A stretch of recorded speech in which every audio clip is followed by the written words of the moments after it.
मैं कृपाशंकर NMMS मंथन में आप सभी लोगों का हार्दिक स्वागत करता हूं। प्यारे बच्चों, NMMS एग्ज़ाम यानी कि राष्ट्रीय आय एवं योग्यता आधारित छात्रवृत्ति परीक्षा में सामाजिक विषय से कुल 35 प्रश्न पूछे जाते हैं। तो सामाजिक विषय की अगर हम बात करें तो इसमें 3 सब्जेक्ट को समाहित किया गया है। सबसे पहले राज्य व्यवस्था, इस पर हमने वीडियो पहले ही अपलोड कर दिया है, आप लोग उसे जाकर के प्लेलिस्ट में सामाजिक विषय में रहेंगे, तुरंत आपको सारी प्लेलिस्ट में सारी वीडियोज राज्य व्यवस्था से संबंधित आपको मिल जाएगी। जो दूसरा टॉपिक है वो है इतिहास से संबंधित और फिर भूगोल से संबंधित। इसे आप नागरिक शास्त्र के नाम से भी जानते हैं। तो इतिहास और भूगोल, तो आज हम लोग शुरू करने वाले हैं इतिहास से संबंधित चीज़ों को। इसका एक बेहतर समझ इतिहास में और एक बेहतर क्रम दोनों आपको पता होना चाहिए ताकि आपको इतिहास पढ़ने में मन लग सके। आप यकीन माने, अगर आप हमारी सीरीज से जुड़ते हैं तो आपको कहीं कोई प्रॉब्लम नहीं आएगी इतिहास को समझने में, और एक बेहतर क्रम भी आप जान पाएंगे जिससे आपको इतिहास पढ़ने में मन भी लगा रहेगा कि अरे इतिहास इतना इंटरेस्टिंग सब्जेक्ट है। ठीक है, इसके बाद हम लोग भूगोल को डिस्कस करेंगे आगे चल करके। तो फिलहाल हम लोग शुरू करते हैं इतिहास।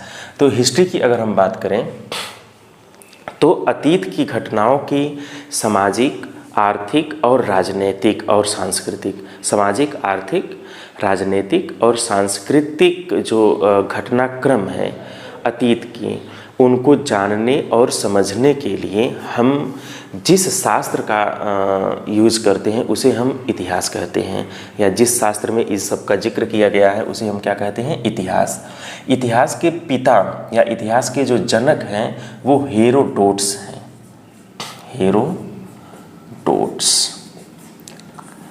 हेरोडोटस जो है इसे इतिहास का जनक कहा जाता है। ये यूनान के थे, तो यूनानी इतिहासकार हेरोडोटस को इतिहास का जनक कहा जाता है।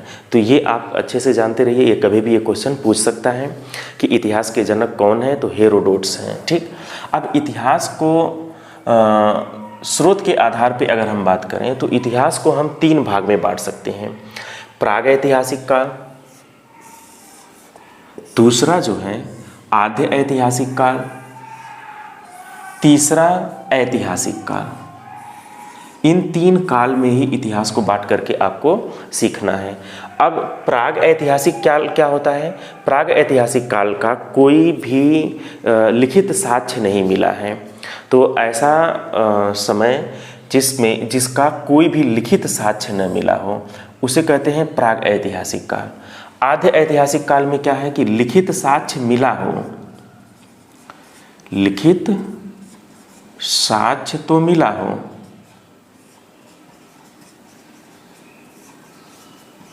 लेकिन इसे पढ़ा न गया हो, इसे पढ़ा न गया हो, मतलब इसे कोई जान नहीं पाया। लिखित साक्ष्य है बट इसकी लिपि को पढ़ा नहीं गया, तो उसे कहा जाएगा आद्य ऐतिहासिक काल।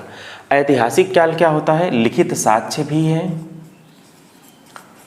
लिखित साक्ष्य भी है और इसे पढ़ा भी गया हो, तो उसे हम कहते हैं ऐतिहासिक काल। तो इन 3 काल में ही हम पूरे इतिहास को विभाजित करके सीखने वाले हैं। तो अगर हम पहले प्राग ऐतिहासिक काल की बात करें तो लिखित साक्ष्य नहीं है, जैसे पाषाण काल, प्रस्तर युग। पाषाण काल में कोई भी लिखित साक्ष्य आपको नहीं मिलता है। हाँ, हालांकि कुछ चित्रकारी से संबंधित चीज़ें मिलती हैं जो भीमबेटका यानी कि एमपी में हथनोरा के पास आपको मिलेगा, नर्मदा नदी के किनारे। ठीक है, तो चित्रकारी वगैरह मिलता है लेकिन कोई लिखित साक्ष्य नहीं मिलता है। आद्य ऐतिहासिक काल में लिखित साक्ष्य मिला है लेकिन पढ़ा नहीं गया है, तो इसे हम कहते हैं सिंधु घाटी सभ्यता। इसे कौन सी सभ्यता कहा जाता है? सिंधु घाटी सभ्यता। सिंधु घाटी सभ्यता का जो काल है वो आद्य ऐतिहासिक काल में आ जाएगा। सिंधु घाटी सभ्यता, इस सभ्यता का जो पहला कह सकते हैं कि पहला स्थल प्राप्त हुआ था उसे हड़प्पा कहते हैं। तो सिंधु घाटी सभ्यता को इसीलिए हड़प्पा सभ्यता भी कहते हैं। किसी भी सभ्यता का जो पहला स्थल खोजा जाता है उसी के नाम से उस सभ्यता का नाम रखा जाता है। तो सिंधु घाटी सभ्यता का पहला स्थल हड़प्पा स्थल खोजा गया था, जो रावी नदी के किनारे ये खोजा गया। रावी नदी के किनारे हड़प्पा स्थान है, जिसे दयाराम साहनी ने 1921 ईस्वी में खोजा था।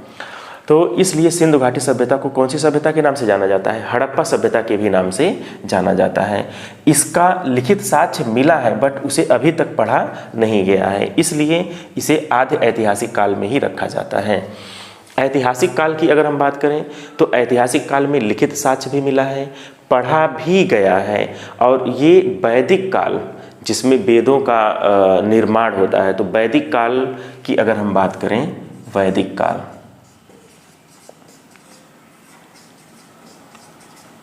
ये ऐतिहासिक काल में आ जाएगा। वैदिक काल, यहाँ तक आपको चीज़ें बिल्कुल क्लियर हो गई होंगी।